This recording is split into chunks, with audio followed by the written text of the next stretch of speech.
Welcome to another edition of It's All That. I'm your host, Everett Silver, and want to welcome you to the show today. I have an exciting guest, as we do every time we bring it right to you. That's why we call it It's All That. It's learning more about so many great entrepreneurs that we have around our demographics, and I have a very special guest. Been highly anticipating her to come on our show for quite some time now. I want to thank Sherry for allowing one of her clients to come with us. Won't you help me welcome today Shekina Moore to our program. Shekina, welcome to our program. Thank you so much. I'm glad to be here. You're so well. Glad to have you. And as we're moving forward now, you're talking about, we highly anticipated you coming, but a person who have many hats, entrepreneur, really fashion designer, makeup artist. I read you've done makeup since 12, but tell us a little bit about Shekina. Okay, well, my name is Shekina Moore, and I do wear a lot of hats. One of the things, I think, as women in general, we wear a lot of hats, but moving into entrepreneurship, it definitely was a change for me because I had to not only carry on the woman role and all our responsibilities, but then the businesswoman role. And it's been exciting, though, because I'm operating my gift. And when you're operating your gift, it doesn't even feel like work. Some of the things I have going on, I am an author now. I have a book coming out called Shoeing the Fat. I also have a clothing line called Sokina, which comprises of dresses. Sokina, the essence of me. And I also have a bow tie line that my husband and I are launching in 2012. Well, that's going to be all. But now listen, we got to go back for just a few moments. You talked about, I read your bio, you actually been doing makeup since about 12 years old. Yes. But at some point, now, we were talking prior to coming on the air, and you were a assistant principal at the Winstead Elementary School. I was. Talk about how in the world did I know. Shekina, you transitioned from being an educator and already have a career. Most people use that as a career, but at some point there was some type of, I don't know if it was some divine appointment or something at some moment. What happened during that time? Well, I made a slow transition from administration into my calling. I'm a lifelong educator, and I believe even what I do, I'm educating people. But I did start in Rocky Mount at Winstead Avenue Elementary School as an assistant principal. That launched my administrative career. That is amazing. Love working with kids. Always saw myself doing something with children. But I just have this thing where if what I'm doing is at a place where I can wrap my mind around it, it's not big enough. And so the vision that God gave me was just so much bigger than and it still includes educating. It still includes working with children, but it was just bigger. And so it was a very hard move because it was a career and it wasn't a job.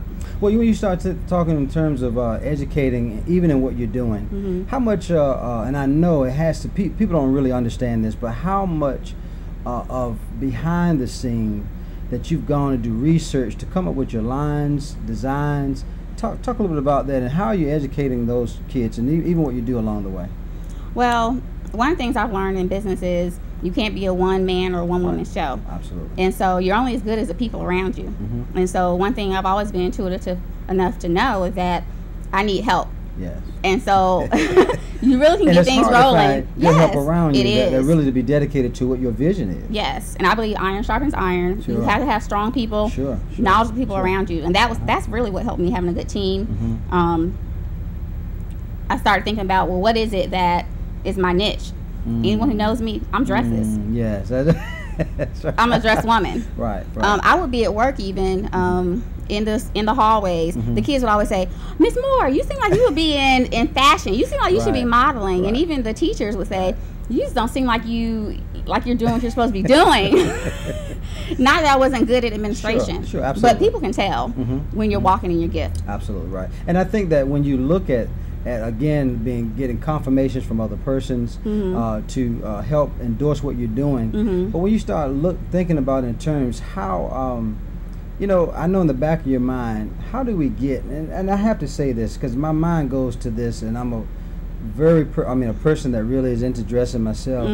But do you think, though, really, some of the and I'm not sure if I'm saying that correctly, but the feminine or the femininity of a woman now, are they losing their essence? Because you see now, I see it from both male and female, but since you're here on the show today, talk about how important it is to keep who you are on the inside, and I think it tells on what you put on the outside.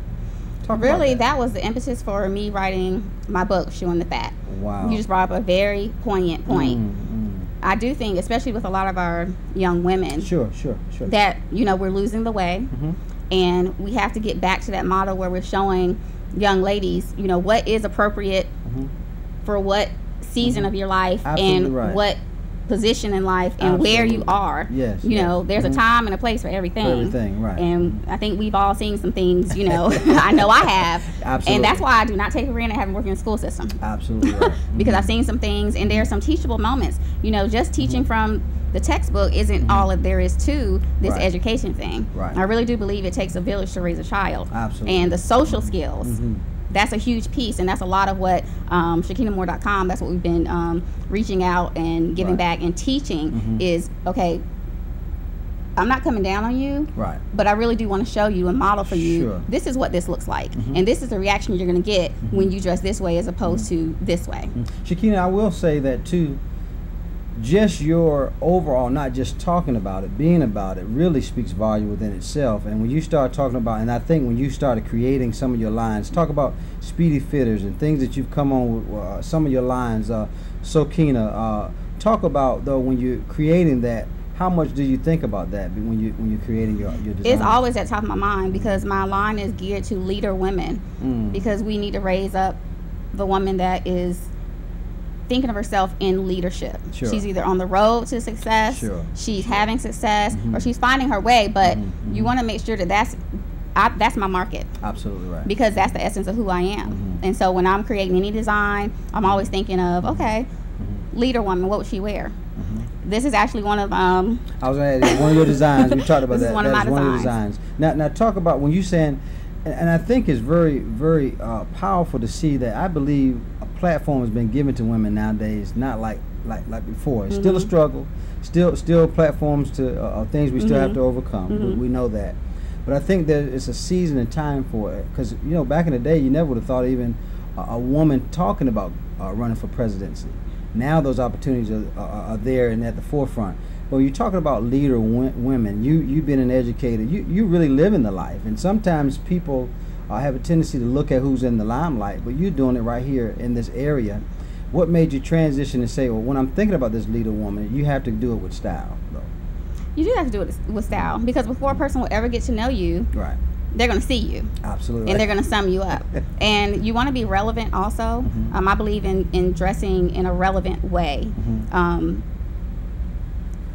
I don't want to deviate from who I am. I want to be real, because one thing I learned a long time ago is people, they buy you before they ever buy your product. Absolutely right. So you have to be real. And people can tell a phony from a mile away. And so I'm definitely I'm an educator for life. I believe in entrepreneurship, and I believe in style. And all three of those things are being manifested in each of my areas of business. And you talked about earlier, when you mentioned about from students and teachers that you worked with from the past, when did Shekina know that it was a gift, though? Really, I know this is really a gift for me. I know because I think a lot of people are missing that calling, the time that I believe we're in the earth realm to do. We're purpose-driven people, supposed to be, but in a market that folks look for the government to create ways for them.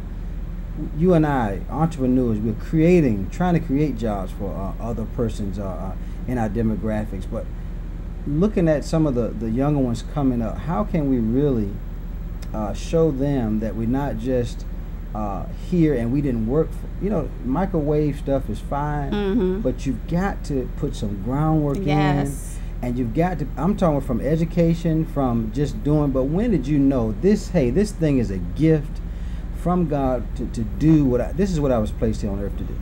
Well, I always knew it was what I was supposed to do, but I'm a firm believer in timing and season.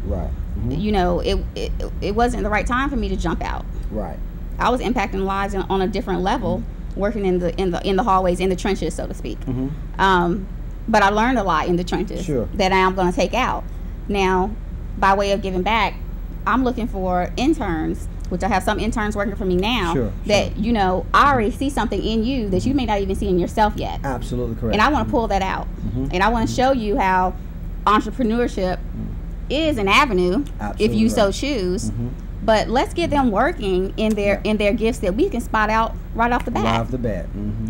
And how many times we have motivated or done something because of what we've done ourselves. I think we are our biggest examples just by doing what we say we gifted to do. But now let's move towards what has inspired now this showing the fat, or the what has inspired this this book and things that you put a lot of you, not just in your designs, but you being able to bring it from your heart and put it on the printed page. What inspired that? Well, the book again is called Shooing the Fat, and I thought, you know, when you talk about, you know, getting down to the nitty gritty with women and having real conversation, chewing the fat, but I want to put shooing the fat because I'm a shoe person too. And I saw those bad shoes. We'll talk about that in a moment. Thank you. And that ties in the style. But it's geared for real women with real challenges, and it's real talk. Sure. I had a lot of women who just had questions. Wanted tips. I had started a blog, and I started to notice a pattern. There were following women that had this, you know, question after question after question that really just didn't know. Wow. And they were already leaders in their own right. See, because you can be a leader, but you can be, and you may want people to think you're approachable, but the way you're dressing is saying, don't bother me. Absolutely. You could seem bound up. And so I said, you know, if that's my gift and that's what I'm called to do, well, let me put something out there that's tangible that a person can read over and over, pass along to a girlfriend and share with them that they can be blessed from. And you know, thinking in terms of sending off, and I really heard you in that, the wrong message. And I think most people really don't know how much they do it just in what they wear. And if we thought about it, I mean, from the young ones coming up, and I mean, you know, I think some things are supposed to be in the confines of privacy. Right. But if I'm able to see and not know, or maybe derive some negative perspective from what you're throwing off, we got to talk about how, and you say, I'm sure you talk about those things in your book. I haven't had the privilege. I'm not going to get up on television and say I read the book, because a lot of folks, you know, they do. But I want to get an opportunity to read the book. But what do you think the driving force behind such of your drive to really educate women in your quest? Well, it's all about empowerment. I mean, I want to be a blessing to others. And if you don't know, and I have the knowledge that I can teach you what I know, there's some things you know. You know, I have some bad sisters with finances that taught me some things in business. You know, and I can glean from that. So I mean, that's what we're all here for. For me, this is kingdom. But talk about that, from how important, critical that is, just to be able to take care of those things. People are good in other areas, but how many know to be an entrepreneur and to really be a driving force in our economy, we have to know what's good for us and what's bad for us. Talk a little bit about that. Money. Yes, money. We have to be good stewards of our money, number one. You have to be even more careful, though, about who you have in your circle. And I keep coming back to that because that will make or break you. Who you have around you. And you just think in terms of saying, I got to have somebody, and they also stretch you to your limit. They're pushing you constantly. How's that driving factor say to you, I got to do more or better? Or do you have some type of in your business, whether it's an inbox or someone say, can we try this or try that? How do you approach that? We have a lot of ongoing feedback, open communication between our client base and ourselves, because we have the blog, we have a Facebook fan page, and so we get a lot of feedback that way. Also, we have open, you know, contact pages for emails, and really my phone number is just out there. People can just call me. Well, I want to say that while we continue to talk, I'm enjoying such a good conversation with Shekina Moore, and as we're talking to her, entrepreneur, I tell you, fashion designer, makeup artist, just doing a lot of great things. She's an author, has a book. When you talk about showing the fat in the book, you want to make sure you're reading that book and getting to know who Shekina, but you can always go to ShekinaMoore.com. Again, go to ShekinaMoore.com. And let's talk about these bad shoes you're designing. And I mean, I thought about, first thing came to my mind, they're like, you know, stilettos, or they're kind of, you know, high heel. But talk about Are there different levels? I'm sure some women out there want to know, when can I wear certain height? What height is better for me to help go with what I'm wearing? Are there secrets to that, or inside secrets to that? Well, a high heel shoe is always going to elongate your leg. Okay. But it just depends on the style of shoe, because if the shoe, for example, is a black platform chunky shoe, right. That's right. That's actually gonna make your foot look heavier and bigger. Wow. Can you imagine that? But if you choose something sleek and that's nude, that's gonna elongate your leg like one continuous streaming line. Now let's talk about color. And I've seen some television programs, whether it was award shows or some fashion design shows, or whatever the show it was. Some I don't know if it's angles or maybe the camera make people look bigger. Is that something that maybe from the texture of the color of the skin pigment, what colors we should wear, what colors we should stay away from, what makes us thinner, what makes us, talk a little bit about it. Well, a lot of people think that wearing all black makes you look thinner, but sometimes on photo it can actually make you look wider. Wider, right? Okay. You want to stay away from a lot of horizontal lines, which can thicken your midsection, thicken, right. the hip area. Some of us have issues with, like myself. Sure. If you can, if you are going to wear stripe, wear vertical stripes. Sure. Try to wear, your brighter colors up top, closer to your face, and your darker colors, the opposite of what I did today. Sure. Okay. But I'm working with limited. So there are little tricks to the trade that you can do. Sure. Now, I want to talk a little bit about how, and I'm just now coming to know you, but from what I've read and some things I looked over your bio, it doesn't seem like Shekina takes no for an answer. And in saying that, there's a common phrase, I think it's on your website, that talks about if you can't find it, you can't get it, she'll find it. Talk about your drive to be able to help your consumers get what they need, and then also go through walking with them and saying, look, I need to teach you how to carry yourself in what you wear. Well, it's really important to me that my clients are happy. I mean, this is business, number one. And number two is about helping people. I've always been a very driven person. I've always been the type person that if I want it, I'm going to get it. Right. Where there's a will, there's a way. I've always been that type of person. Everything I take on is a challenge. But I'm just so much more passionate about it because this is my passion. Right. And so, I have an experience that I do with some of my clients that's called the buddy shopper. Right. Okay. And I go and I literally shop with them. And I show them, this is why this works. This is why this doesn't work. This is why this color is for you. This is why this one isn't. This is why this hairstyle will look great with your face shape. Right. And this one will not. Right. And you go through talking with them, just walk, and that you talk about how you want to please your clients and people that come in. You wearing your makeup looks beautiful today. Thank you. And you are a makeup artist. Talk about applying it. How much is too much, too little? Talks about how that even speaks about you. I've actually I started out my company doing mostly makeup artistry. I've moved away from it.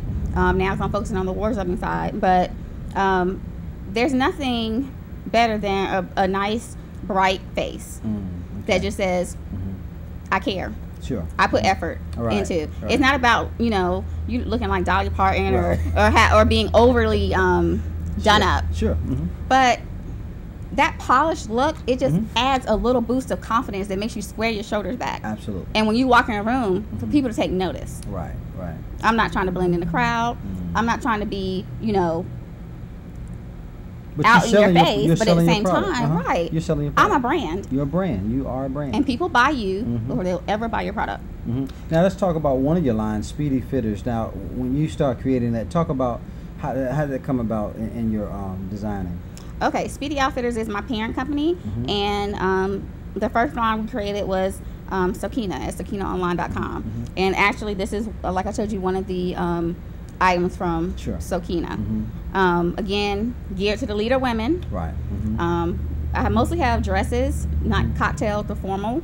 This is actually the first suit in the line. Wow. So now I'm moving to career separates. And I have the privilege of seeing it on here on It's All That. Didn't I tell y'all? You can catch whatever's going on right here on It's All That. But I thought about, look, that looks like something that even our First Lady of the United States would wear. I mean, really, have you It's ever for thought leader about just, women. just, Yes. it's for leader women? Just I like your vision. I like your vision. Oh, I'm telling you, you talking to someone who knows how to make it happen. But I like to have people, I put it out there and say, this is what needs to happen. But I think you should approach her. And she's approachable. And that's the good thing, that I think when you talk about leading women like that, you're just not talking about just someone in just the trenches, but you are really designing. And I want to tell you, you have the spirit of excellence. What I've seen Thank you. from online, just talking with you now, and I don't see anything going. I just see your future being bright, and as you're talking about, just not being about it, but talking about things that you're doing for the community. You're in Wake County now. We hate we lost you, but we got you back in Rocky Mount. But how much pride we should take, and I think a lot of people come out of Rocky Mount, North Carolina, that go other places. But how important that you, I'm going back to education for just a moment. We've got to be able to create more things for our kids. I know crime is they talk about it being down, but I look at the ages, and I've been following it for a while. I have children, and my youngest is 18 months old, and I really want to be able to create a way for my children to never have to work as hard as we did, or never have to go through some of the things that we are actually physically seeing. And I don't mean to sound so like I'm trying to come across as I'm being stuck up. Anyone knows me know I'm a down-to-earth person. Sure. But I want better for my children. I want them to look the part. I want them to speak well and to articulate their words. I want them to be able to not just have this lingo on the street, but when you're talking about how critical is it for us to not only teach our children, but to just be in tune with simply who you are. You talked about Shekina. Talk about just being in tune with who you are. If you don't like you, who's gonna like you? That's right. Talk a little about where did that come from, because obviously you had a good basis around from the family knit, how critical is just family and being at home. Talk a little about that filtrates over into our life even as we grow. Well, you really hit the nail on the head. It's all about leaving legacy. Absolutely. It's all about generational wealth and leaving the next generation something that they don't have to start from ground zero. Absolutely. And they shouldn't have to. Right. If we're doing what we're supposed to do. Correct. If we're following our purpose and we're doing what we're supposed to do, then it actually should be creating wealth. Absolutely right. And if it's not, then we really need to kind of analyze, okay, well, what's going on? Make some adjustments. Reevaluate and make some adjustments, get it right, and move forward. I came to a place where, especially when I had my son, that became real for me, like you. Sure, absolutely. You know, I'm not just living. Right. I actually have a purpose as to why I'm on this earth, and I'm going to do it. I'm going to make sure that my son sees me and my husband doing what the vision is for the house.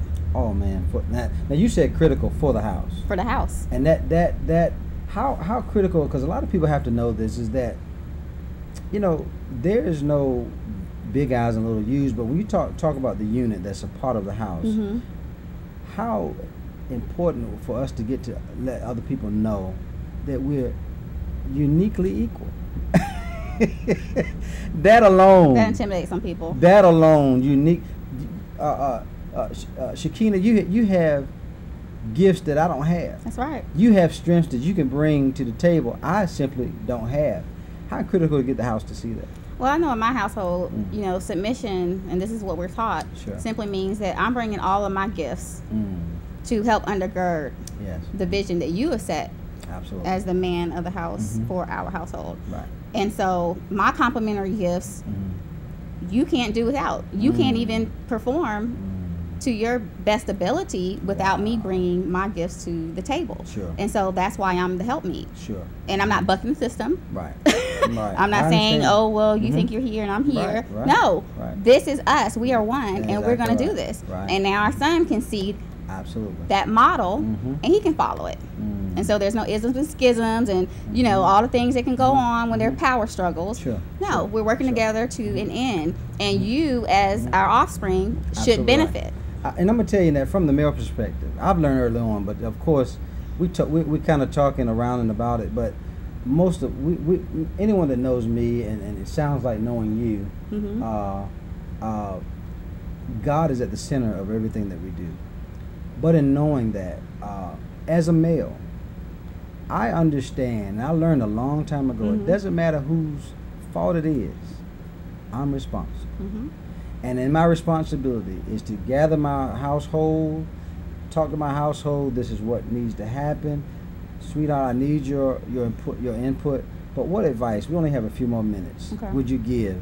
And again, guest, I'm talking to Shekina Moore. And give us, though, the fine-tuning part. What advice would you give other women in your place? Other women that are business leaders out there, the advice I would give you is, if you're married, it's very different. Talk to your husband, come to an agreement on what his role and your roles are going to be, so that you have a constant partner even in your business. And make sure that you're operating in your gifts, because you will not be fulfilled if you're not. You should be impacting people. We all have a purpose on our lives, and our role is to impact this world. And I'm doing it. I'm not apologizing for it. And I'm leaving a legacy for my children, and I advise you to do the same. Shekina Moore has been my guest. I'm Everett Silver. It's been all that. Make sure you tune in us every Friday night, 6 o'clock, right here on WNCR TV41.com. If you want to call me, 557-9165. God bless you, and we'll see you on It's All That next time. God bless you.